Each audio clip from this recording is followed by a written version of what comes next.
안녕하십니까. 여의도 24시입니다. 이번 시간에는 이 한 변호사 단체가 더불어민주당 이재명의 선거법 위반, 공직선거법 위반 그 혐의, 그 재판을 맡은 그 재판부, 그 판사들을 직무유기 혐의로 고발한 그 일에 대해서 얘기를 해보려고 합니다. 한반도 인권과 통일을 위한 변호사의 모임, 소위 한변이라고 합니다. 이 한변이 25일 날 이 이재명 재판부, 그러니까 백현동, 그 박근혜 국토부가 성남시를 압박해서 어쩔 수 없이 종상향을 한 것이다 라고 그 했던 주장, 그 다음에 성남도시개발공사 김문기, 나 성남시장 시절에 김문기 알지도 못했다, 몰랐다 라고 이런 주장을 했던 거, 이게 바로 허위사실 공표다 라고 해서 지금 재판을 받고 있지 않습니까? 그런데 여러분들 한번 생각해 보시기 바랍니다. 우리 국민들이 이제 거의 반 공직선거 전문가가 돼버렸습니다. 그러니까 뭐 세세한 아주 구체적인 실무와 관련된 이런 것들은 몰라도 이 국회의원직이 어떨 경우에는 날아간다, 국회의원직이 어떨 경우에는 또 이렇게 유지할 수 있다, 이런 어떤 공직선거법 관련 규정들을 우리가 대략이나마 알 수 있지 않습니까? 이게 왜 그러냐면, 아니 선출직 공직자들이 공직선거법을 너무나도 어긴 사람들이 많고, 그것 때문에 이 자리가 날아간 사람들이 많기 때문에 우리 국민들이 자연스럽게 그걸 학습을 하게 됐다, 그 얘기입니다. 이재명도 아마 그게 해당하지 않을까 그런 생각이 듭니다. 이재명이 날아가고 안 날아가고를 떠나서 이재명으로 인해서 이 허위사실 공표, 이게 과연 얼마나 중대한 범죄 행위인가, 그 다음에 이걸로 인해서 이 선출직 공직이 과연 날아갈 수 있을 것인가 안 날아갈 것인가, 이런 것들을 우리 국민들이 각자가 그 규정을 알고 거기에 대해서 각자 나름대로 또 판단을 하고 그러지 않습니까? 그러니까 거의 반 전문가가 됐는데 이재명이가 거기에 조금이라도 일조를 하지 않았을까, 이런 생각을 해본다 그 말입니다. 그런데 여러분들 이게 웃긴 게 뭐냐면, 여러분들 아마 익히 다들 아실 겁니다. 제가 왜 여러분들이 공직선거법을 잘 알고 계실 거라고 미리 이렇게 단정을 했느냐면, 이 조항마저도 여러분들이 잘 알고 계시기 때문에 아마 그럴 거라고 생각을 했습니다.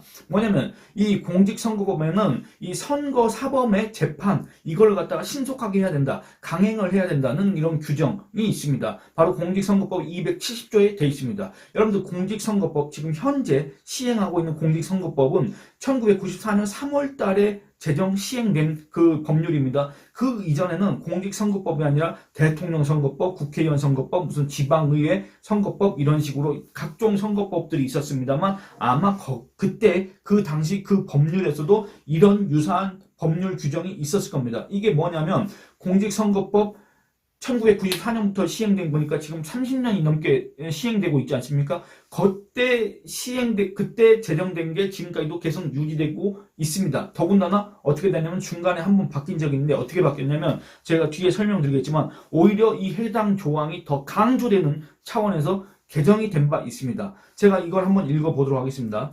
제270조입니다. 선거범의 재판기간에 관한 강행 규정이라고 되어 있습니다.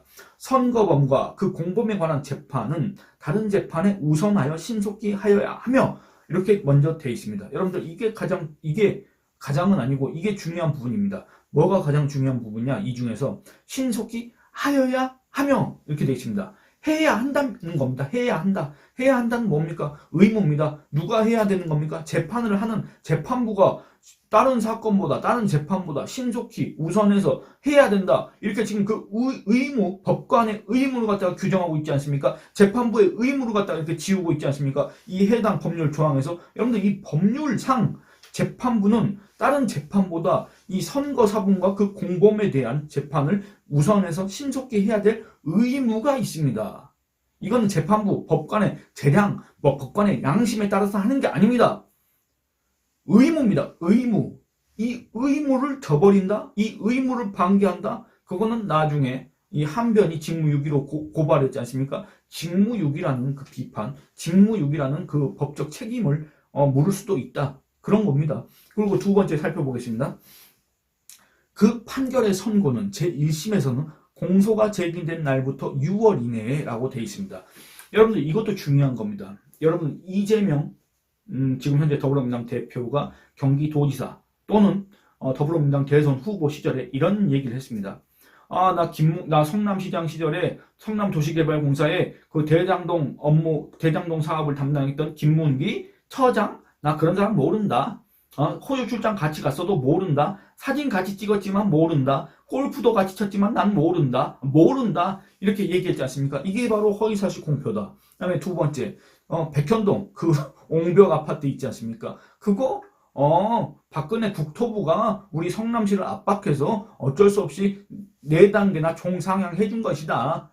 이 주장을 했지 않습니까? 이것도 허위사실 공표다. 왜냐? 그때 당시에 박근혜 국토부는 성남시 알아서 해라. 이렇게 분명히 공문을 보냈지 않습니까? 그리고 지금 이 이재명 재판에 증인들 나온 그 당시에 성남시 공무원들도 그런 취지로 계속 지금 증언을 하고 있지 않습니까? 그렇기 때문에 이 이재명의 주장을 갖다가 신뢰하는 측은 별로 찾아보기가 어려운데 어쨌든 이 허위사실 공표, 공직선거법 위반, 이 사건, 이 재판은 공소가 제기된 날, 그러니까 기소일이 언제냐면 2022년 9월 8일입니다. 2022년 9월 8일로부터 6개월 이내이기 때문에 2023년 3월 8일 안으로 이재명에 대한 1심 판결이 나왔어야 된다. 그 얘기입니다. 공소가 제기된 날부터 6월 이내에 이렇게 돼 있지 않습니까? 근데 여러분들 지금 언제입니까? 2024년 4월 26일입니다.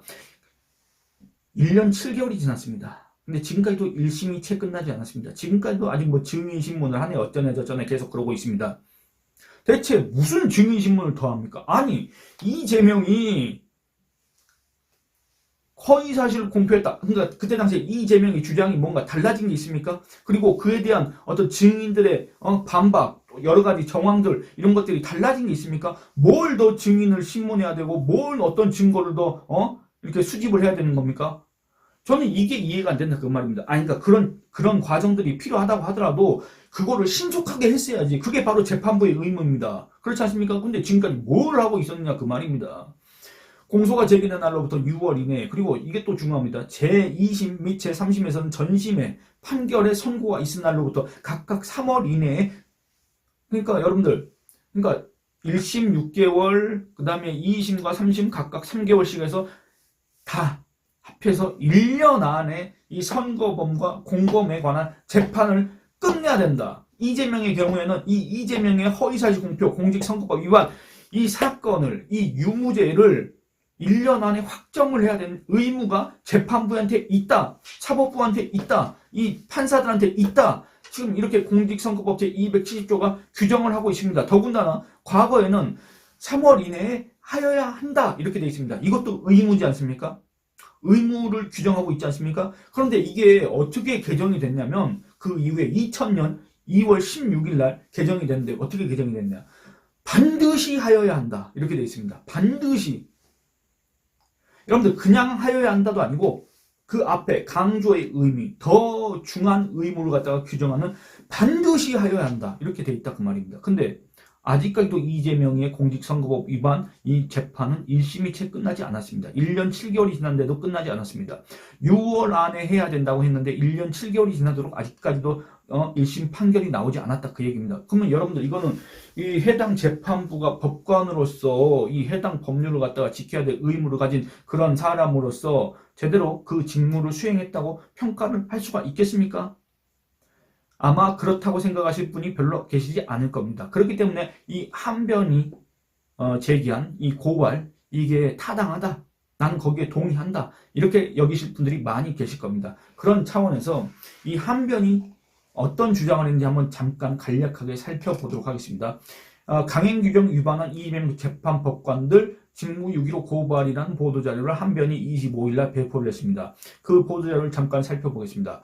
강행규정은 당사자의 의사 여하를 불구하고 강제적으로 적용되는 규정이며 대한민국 누구에게나 평등하게 적용되는 법률 규정이다.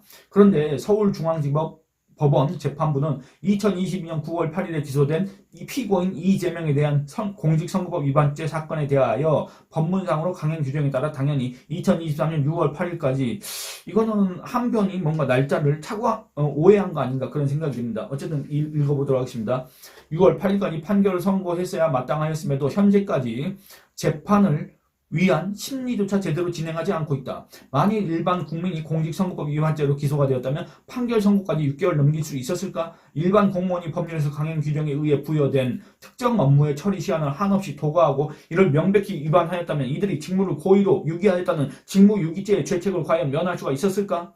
박근혜 전 대통령에 대한 재판에서는 박근혜 정부의 최순실 등 민간에 의한 국정농단 의혹 사건 규명을 위한 특별검사의 임명 등에 관한 법률 제10조에 따라 강행 규정이라는 명시적인 문구가 없었음에도 매주 4일 내지 3일씩 재판을 강행하였던 것이 사실이다. 2010년 이전부터 쟁점이 많은 사건은 집중 심리를 위한 공판 준비 절차 등을 통해 신속히 판결을 내리도록 사전에 정비해두었던 제도를 10분 활용하였던 것이다. 법원은 이유를 알 수 없으나 피고인 이재명에 대한 공직선거법 위반죄 사안에서는 한없이 넓은 아량으로만 대하고 있고 법관들 스스로 공직선거법 제270조가 명시하고 있는 강행 규정이라는 법 규정을 무시하면서 그들 스스로의 직무를 유기하고 있다.